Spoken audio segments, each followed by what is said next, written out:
opportunity to be able to continue to work on them. And so we'll try and get things cleaned up here in the next couple of weeks, winterize things, and then get back to it when the weather clears again. So that's all. Going to the neighborhoods, you learn so much. So we have this great app, right? See-Click Fix. We learned as we were going to these low-income neighborhoods that we were telling people report your potholes to See-Click Fix, but then they didn't have cell phones, or they didn't have cell phones that had like the cameras that had the app downloaded. So Brent hated me for a while. He knows what I'm gonna say, because with like 20 or 30 volunteers, after we would go to a neighborhood and find out about the potholes, See-Click Fix would be flooded. Because we would do pothole parties with my crew, and we would start taking pictures of potholes and flooding See-Click Fix. So Brent is just like, stop doing that, just tell me where it's at. Give me the 3 or 4 block area and we'll find it. Yeah, exactly. But I mean, just more time out in the community. I think that the biggest regret that I have is that COVID robbed that from me in many ways. It robbed it from me in the sense that we had to keep our community safe. It robbed it from me in the sense that it made me very ill. But yeah, that's one thing that I wish I would have done a lot more. For both of you, looking back over the last year, what would you say your biggest or proudest accomplishment is, and what do you think the biggest challenge is going to be for next year for Mayor Padilla, for your successor? So as I look back at the last few years, I remember, and I was trying to find that, because CJ did an article at one point in time asking what were the things that I wanted to accomplish as mayor. And I remember talking about things that were really big, like increasing community pride, and everybody looked at me like, how you like me now? Not so much me, but you know what I'm saying, the community. I'm trying to be facetious here. The other big thing for me was the Housing Trust Fund, and we now have a Housing Trust Fund. You know, it was the same goals of Momentum 2022, which we achieved like an 85% of those, which is ridiculous in you know, the last few years. So yeah, when I look at all those things, those are things that pop up. And then of course, going back to the time in which we had a lot of civil unrest, I think that people don't understand how close we were to having riots in our community. I really, and that's proof of good work that people will never understand. But we were close. We were really close in the fact that our team, our employees, our community worked really hard to make sure that people felt heard. So that the necessity for people, you know, being angry and other people coming in from the outside because they felt like our community was not being heard, coming in doing real damage to our community, that didn't happen. So when I look back, those are some of the biggest things that I can think of. And as for what's going to be the biggest challenge for next year?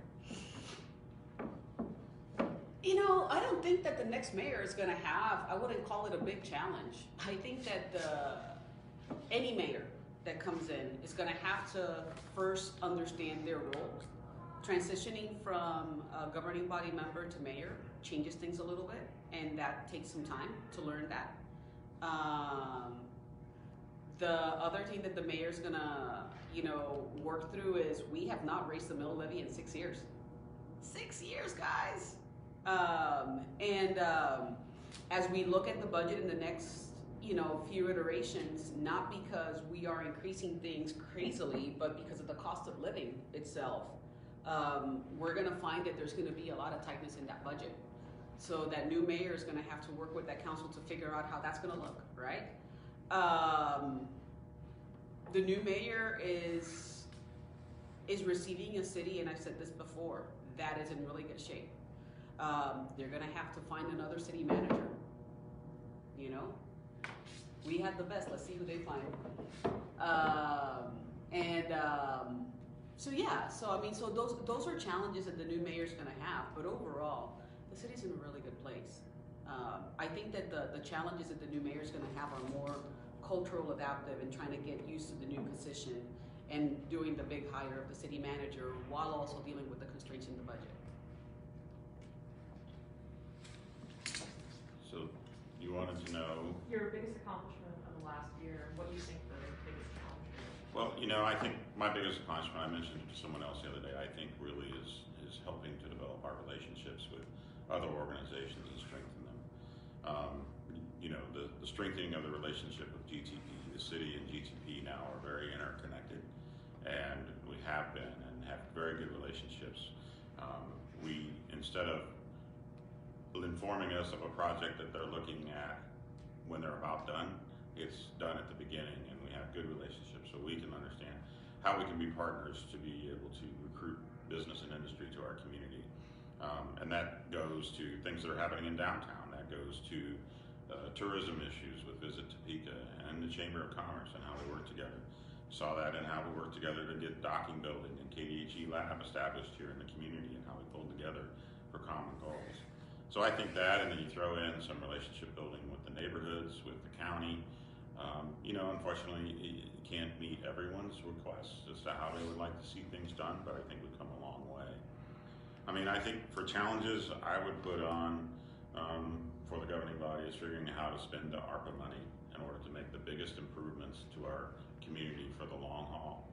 You know, it's not every day you end up with a $45.6 million windfall of funding to be able to help you with social projects, to be able to help you with infrastructure needs that are quintuple what they're providing us. So figuring out what's the best place to spend that money, that's going to be a very hard process.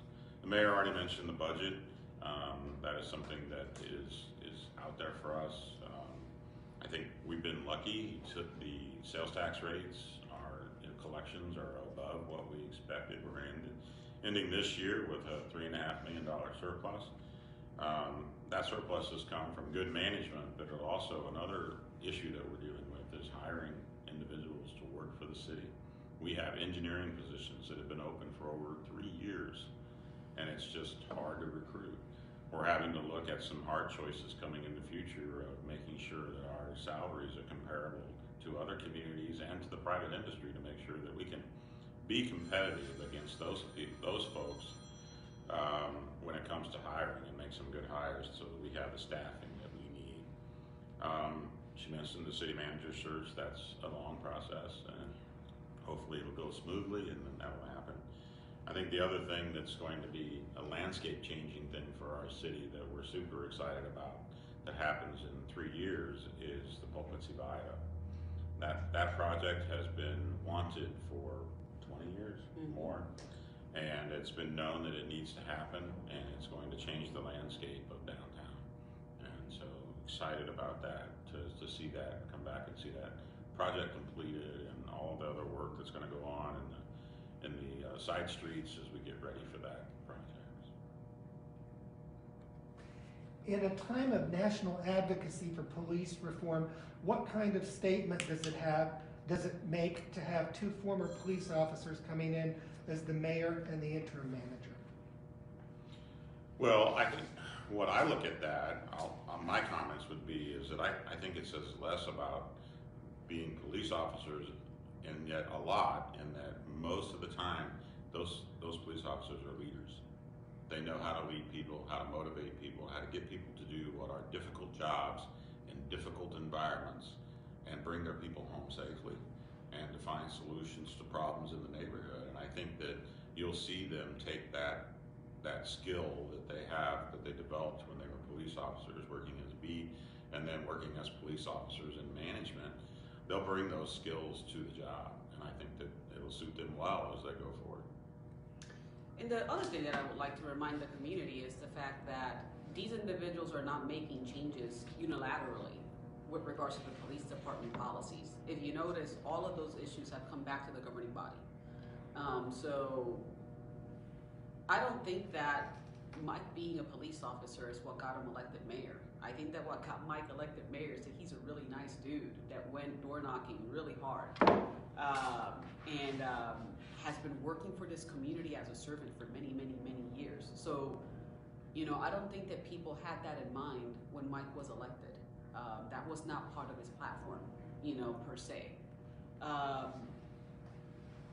With regards to the interim city manager, I don't think that that's got any bearing. I mean, he is proximate to the police department. He is working with the new police chief. But the reality is that the culture of the police department is the police chief's culture. And the governing body is going to dictate what the policies are going to be. So it's a happenstance, but it's not, it certainly was not planned that way. Mayor, could you talk some about your reasoning behind your no vote on last Tuesday's choice of the interim city manager? You know, Tim, I have thought about that question a lot. And the reality is, here's the deal. I will never ever talk about HR issues. And you know that. That's always been a standard answer. It's just good work, good policy. You never talk about HR issues. I seldom vote no. I just had my reasons to vote no. Now, does that mean that Bill is a bad human being? No, it does not. I mean, Bill was side by side with me when we were doing all of the work of re-engaging with the community, and he did a lot of great things. He was very much beloved as the chief of police. But that's all I'll say. What about this community will you miss the most? First of all, I'm not going to miss much about the community in the sense that I'm going to be living here. I mean, I'm going to go to Harvard for a year, and everybody's like, sell the house and then buy something smaller. And I'm like, but I love my house. So big decisions happening right now. And if anybody is wondering where my kids are going to be, Lorena's going to go to KU, and Christina's already in UMKC. So my heart will always be in Kansas, and my heart is in Topeka. And one of the things that I tell people is, like, my job, I have two offices. One of them is in Menlo and the other one is in Boston. I tell you what, it's no fun to fly transcontinental. Here from Topeka, it's a 3-hour flight one way, 3-hour flight the other, and it's really comfortable, and then I get to come home. So what will I miss about the community? Nothing, because I'm still gonna be a part of it. For a year, I'll be MIA, because I'll be getting my master's in Harvard, but I won't miss anything from my city. I'll miss it while I'm gone, but I'll be back. When do you start at Kaplan? At Harvard? Yeah. I start, July is when I start, so more than likely I'll be moving by middle of June, right after Lorraine graduates and we get her settled in her new place. City manager? Oh, what I'll miss? Yeah. Oh, well, obviously the people. I mean, I made relationships here that are very strong. Church, friend, small group, workers, co-workers. It's been great. I mean, the opportunity to interact with people has always been something that I've enjoyed, and then you throw in others from other organizations that I've gotten to know, and just how they've opened right away and welcomed me, and then all along. So that's what I'll miss the most. And the one thing that'll be a little bit of regret is that some of these neat projects that we're working on right now that are going to be happening over the next 2 to 3 years, it'll be really good to see them happen, and I'll miss not being a part of that process. Well, last word, because I cannot wrap up the press conferences without doing this, because I haven't done it in a while. A mi gente latina, muchas gracias por su voto, por su apoyo, por el cariño que he recibido de todos ustedes en todos estos años. Les agradezco la confianza que me han dado y el honor de ser su alcaldesa. Por favor, recuerden que siempre los voy a querer con toda mi alma y estoy muy agradecida de su apoyo. To the pastors, the superintendents, the hospitals, to all of the people that came together. I mean, our pastors in this community are epic. They were a significant part of keeping our community safe. I love you all. Thank you for your prayers. Thank you for bearing with me when I Zoom cried, like Dusty and I used to say, I'm a Zoom crier. And for just sustaining our people in our community. And then finally, and most importantly, to my beautiful daughters, Christina and Lorraine. 9 years. 9 years of you guys sharing me with your whole community, of having to deal with us going to the grocery store and having to stop what we're doing because we were taking care of people asking for something, or going to a restaurant and somebody like stopping me and we're in the middle of a conversation, and I have to stop, and you guys were always so gracious. We have gone through a lot in the last 9 years, but you girls, and my son, even though he's not living here anymore, are my reason to doing everything. I wanted to leave my community a better place for all 3 of you kids. My son doesn't live here anymore. He's living in another state, but my girls are here, and they have been with me for the last 4 years. Girls, thank you. Thank you, thank you, thank you for sharing me. Thank you, thank you, thank you for loving the police department and doing stuff like, you know, doing pizza parties for them, and baking cookies with me for the police department and the fire department in the shape of, you know, like badges and fire trucks and cop cars and, you know, all the crazy stuff that you guys did with me because it came from your heart.